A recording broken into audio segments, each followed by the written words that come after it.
নমস্কার, আমি অরিজিৎ। তোমাকে গল্পদের গল্পে স্বাগত জানাই। দেখতে দেখতে বছরটা প্রায় শেষ হয়ে গেল।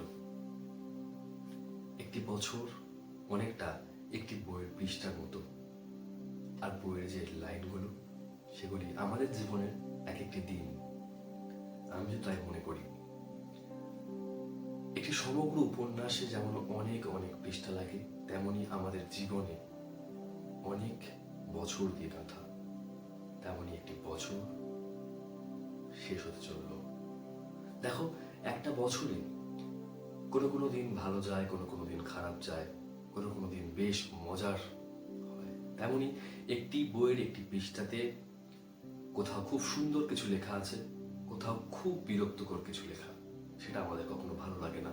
আবার কিছু কিছু সংলাপ, কিছু কিছু লাইন যা আমাদের হৃদয়ে ছুঁয়ে যায়। এবছর আমাকে অনেক কিছু দিয়েছে। যেমন দিয়েছে একটি নতুন পরিবার, এই তোমার আর আমার পরিবার, গল্পদের গল্পের পরিবার। আজ থেকে প্রায় 10 মাস আগে আমাদের পথ চলা শুরু হয়েছিল। যাদের জন্য আমাদের এই সুন্দর পরিবারটি সৃষ্টি হয়েছে, তাদের কথা বছরের শেষে এসে না বললেই ভীষণ বোকামি করা হবে। প্রথমে বলি, বছরের ঠিক 10 মাস আগে, বছর শেষ হওয়ার ঠিক 10 মাস আগে আমার কাছে একটি ভিডিও আসে হোয়াটসঅ্যাপে।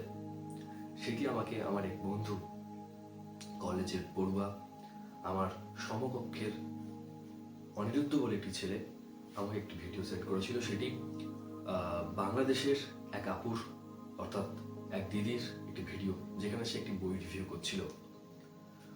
বইটির নাম হচ্ছে শো ইয়োর ওয়ার্ক, অস্টিন কুইনের লেখা। সেখানে দেখাচ্ছে যে আমরা যে সারাদিন ধরে ফেসবুক স্ক্রোল করি বা সোশ্যাল মিডিয়া স্ক্রোল করতে থাকি এবং আমাদের সময় অপচয় করতে থাকি। আমাকে যদি কেউ প্রশ্ন করে যে তুমি সারাদিন ধরে এই সোশ্যাল মিডিয়াতে কি করলে, আমি অবশ্যই তখন বলতাম যে হ্যাঁ, আমি সময়টা আসলে অপচয় করেছি বিভিন্ন উল্টোপাল্টা ভিডিও দেখে বা উল্টোপাল্টা জিনিস দেখে। তো ওই বইটাতে বলছে কিভাবে নিজের হ্যাবিটকে চেঞ্জ করতে হয়, কিভাবে করতে হয়, যা আমরা যারা যেটা করতে পছন্দ করি সেটাকে আমরা আমাদের সোশ্যাল মিডিয়াতে পোস্ট করব। কেউ আঁকতে ভালোবাসে, কেউ নাচতে ভালোবাসে, কেউ গাইতে ভালোবাসে, কেউ বই পড়তে ভালোবাসে আমার মতো। তো আমরা এই বইয়ের নতুন সন্ধান দিতে থাকবো সোশ্যাল মিডিয়াতে। এতে করে কি হবে, নতুন কিছু মানুষ আমার এই কাজ দেখে আমার কাছে আসবে, আমার সঙ্গে বন্ধুত্ব করবে, আমার ছবিতে বা আমার এই ভিডিওগুলোতে কমেন্ট করবে, এবং আমার একটা পরিবার তৈরি হবে। এতে করে আমি আমার নিজের স্কিল ডেভেলপ করতে থাকবো, কারণ একই কাজ আমি প্রতিদিন করছি। কিছু মানুষকে শেখাতে পারবো, আর আমি তাদের থেকে, মানে তোমার থেকে কিছু জিনিস শিখতে পারবো, অর্থাৎ নতুন বইয়ের সন্ধান পেতে থাকবো। এই ভিডিওটা দেখার পর আমার মনে হলো সত্যি তো, আমিও তো সেই বেশিরভাগেরই ধরে যারা প্রতিনিয়ত সময় নষ্ট করে। আমার বই পড়তে ভালো লাগে, আমি কেন বই নিয়ে তোমাদের সঙ্গে আলোচনা করব না? তো আমি তাই করা শুরু করলাম। শুধু বই পড়া নয়, আমি ঘুরতে ভীষণভাবে পছন্দ করি, যেখানে সেখানে যখন তখন ঘুরে বেড়াই। তাই আমি ভাবছি, এই যে নতুন পৃষ্ঠাটা তুমি উল্টাবে বা আমি উল্টাবো, অর্থাৎ নতুন বছরে আমি তোমাকে আমার ভ্রমণ কাহিনীগুলো সম্বন্ধেও কিছু বলবো।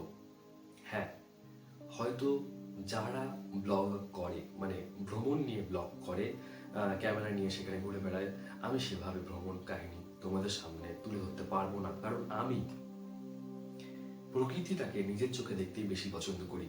আমি বলছি না আমি ছবি তুলি না, আমি ছবি তুলি, কিন্তু ভিডিও আমি করতে পারবো না। করলেও সেই অংশটা অনেক কম। যারা করে সেটা তাদের পছন্দ, কিন্তু আমার পছন্দ আমি সেই জায়গাটা গিয়ে সেটাকে অনুভব করা, তার মাটি থেকে তার গন্ধ নেওয়া, এবং আমি সেই গন্ধ কেমন লাগলো, সেখানকার মানুষ কেমন, সেখানে গিয়ে আমি কি পেলাম, সেগুলো আমি তোমার সঙ্গে আলোচনা করতে পারি বা কিছু ছবি দেখাতে পারি, যতটুকু আমি পছন্দ করি। আমি জানি না কেমন হবে সেটা, এবং তার সাথে সাথে আমি অবশ্যই আমার এই প্রিয় জিনিসটা, বইয়ের রিভিউ আমি তোমাদের সঙ্গে দিতে থাকবো। হ্যাঁ, এই ভিডিও করে আরও একটা খুব ভালো কাজ আছে জানো তো। তখন আমি খুব ইরেগুলার ছিলাম বই নিয়ে, বই পড়তাম, বই পড়তে ভালোবাসতাম, কিন্তু এই ভিডিও বানানোর চক্করে পড়ে আমি প্রচুর প্রচুর পরিমাণ বইও পড়ছি, আর আমার নিজের স্কিলও অনেক ডেভেলপ করছে। আমি এরপর থেকে তোমাদের কাছে কিছু ভ্রমণ কাহিনী, কিছু বই, আর আমার গাছপালা ভীষণ প্রিয়, তাদের নিয়ে অনেক কথা বলবো।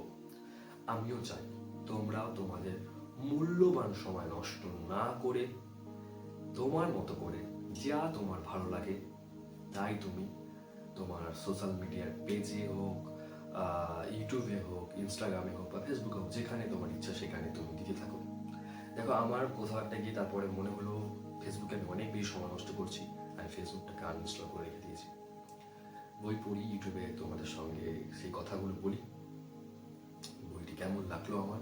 আর ইনস্টাগ্রাম পেজে আমার কিছু ছবি যেগুলো আমি তুলে আনি ঘুরতে গিয়ে সেগুলো দিই। চাইলে আমার ইনস্টাগ্রাম পেজটা ফলো করতে পারো, আমি ইনস্টাগ্রাম পেজের লিঙ্ক নিচে দিয়ে দেবো। সত্যি বলছি, এই বইয়ের পৃষ্ঠাটা অর্থাৎ 2023 যে বইটি, যে পৃষ্ঠাটা, সেখানে অনেক কিছু খারাপও ঘটেছে, অনেক কিছু ভালো ঘটেছে, যেমন করে একটা বইতে হয়। আর আমি বিশ্বাস করি দিনের শেষে আমার জীবনে যে উপন্যাসটা হবে, মানে বছর যত এগোবে, কোথাও অনেককে আমি হারিয়ে ফেলবো, কোথাও আমি অনেককে পাবো, তবে দিনের শেষে যে উপন্যাসটা তৈরি হবে সেটি খুব খুব ভালো হবে। অনিরুদ্ধ আমাকে ওই হোয়াটসঅ্যাপে ভিডিও পাঠিয়েছিল ঠিকই, তারপরে কি হয়, প্রথম প্রথম আমি ভাবি যে করব কি করব না, কি হবে, কিন্তু আমাকে যারা ভীষণভাবে ভীষণভাবে সহযোগিতা করে, আমার বান্ধবী, আমার বন্ধু, আর অবশ্যই আমার ভাই, ও বলেছিল কর, এগুলো কিছু হবে না, পারবি, আস্তে আস্তে ঠিক হয়ে যাবে। তো তাদের সকলের কাছে আমি চিরকৃতজ্ঞ, আর অবশ্যই তোমাদের কাছে অনেক কৃতজ্ঞ জানাই। দেখো, আমাদের সদস্য সংখ্যা হয়তো সংখ্যায় বাকিদের থেকে কম, কিন্তু আমি বিশ্বাস করি একদিন অনেক হবে। ভালো থেকো, সুস্থ থেকো, বই পড়ো, ঘুরে বেড়াও, গাছ লাগাও, আর অবশ্যই এই পৃথিবীর নবপ্রজন্মকে একটি সুস্থ বছর উপহার দাও। নমস্কার।